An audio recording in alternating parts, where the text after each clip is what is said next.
Welcome back viewers once again. और आज का हमारा टॉपिक है perfect modal verbs, right.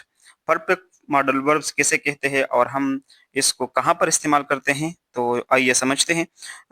Perfect modal verbs की डेफिनेशन कुछ इस तरह है कि perfect modal verbs are use when we want to talk about past actions और situations with possibility, certainty, regret और criticism।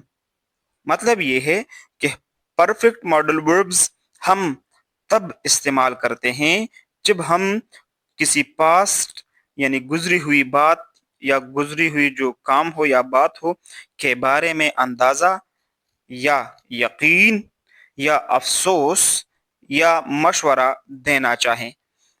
एक बात गुजर चुकी हो और हम उस बात पर अब क्या करें, उस पर हम अंदाजा लगाएं, यकीन करें या अफसोस करते हैं या हम उस पर मशवरा देते हैं, तो उसको हम परफेक्ट मॉडल वर्ब्स कहा जाता है। उस सेंटेंस में जब मॉडल वर्ब्स का इस्तेमाल होता है तो वो मॉडल वर्ब मेरे पास परफेक्ट मॉडल वर्ब होगा।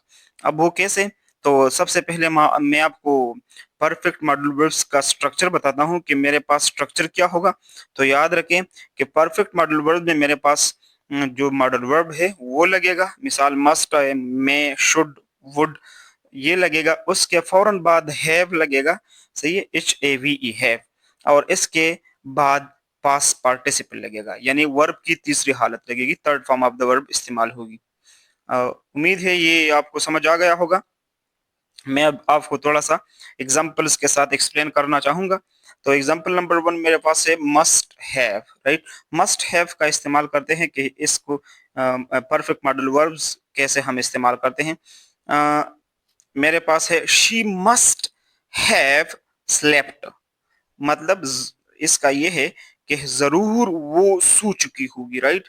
शी मस्ट हैव स्लीप्ट, जरूर वो सो चुकी होगी। तो यहाँ पर आप देखें, जब हम किसी बात का स्ट्रॉन्ग यकीन हो हमें, एक ये वाकया हो चुका है, ये बात हो चुकी है, लेकिन हम अपनी तरफ से मजबूत स्ट्रॉन्ग यकीन जो है वो इस पर करते हैं। इसी तरह दूसरा एग्जांपल समझते हैं। मैं हैव इस्तेमाल कर सकता हूँ, माइट हैव या कुड हैव। तो मेरे पास है he might have missed the bus. He might have miss the bus, शायद वो बस मिस कर गया होगा। तो आप यहाँ पर देखें, हमने पास्ट के बारे में सिर्फ पॉसिबिलिटी जाहिर की है, और जैसा कि हम स्ट्रक्चर को जाहिर कर चुके हैं कि माइट के साथ हमने हैव का इस्तेमाल किया है, third form of the verb का। तीसरे एग्जांपल को समझते हैं। मेरे पास है शुड हैव या मैं ऑट टू हैव। तो मेरे पास है you should have work hard. मतलब तुम्हें मेहनत करनी चाहिए थी। पास्ट की गलती या अफसोस बताने के लिए हमने यहाँ पर ये जुमला इस्तेमाल किया है।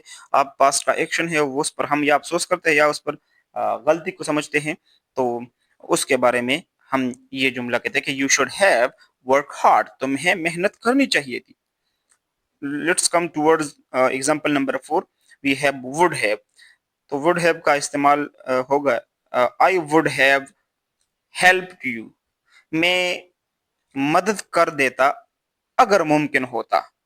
तो यहाँ पर आप देखें, अगर होता तो ये होता, मतलब इमेजिनरी पास्ट हम बता रहे हैं, गुजरे हुए जमाने की वो हम इमेजिन करते हैं उसके बारे में, सही। तो आई वुड हैव हेल्प यू, मैं मदद कर देता अगर मुमकिन होता। Let's come towards the last example number 5। मेरे पास can't have, right? Cannot have means he cannot have said that, he can't have said that। ये मुमकिन नहीं कि उसने ये कहा हो, ये मुमकिन नहीं कि उसने ये कहा हो। तो यहाँ पर जब हम किसी पास्ट में कोई बात नामुमकिन लगे, किसी पास्ट एक्शन के बारे में हमें एक बात नामुमकिन लगे, तो वहां पर हम इसका इस्तेमाल करते हैं कि he can't have said that, ये मुमकिन नहीं कि वो उसने ये कहा हो। तो ये हमारे पास परफेक्ट मॉडल वर्ब्स थे, जो हमने इसके इस्तेमाल भी जाना, उसका स्ट्रक्चर भी जाना, उसका कहाँ पर इस्तेमाल करते हैं हमने उसकी डिफिनीशन भी की, एक्सप्लेनेशन भी की। तो उम्मीद है ये वीडियो आपको पसंद आई होगी। तब तक के लिए हमारे चैनल को सब्सक्राइब करें, हमें सपोर्ट करें। मिलते हैं नेक्स्ट वीडियो में। अल्लाह हाफ़िज़।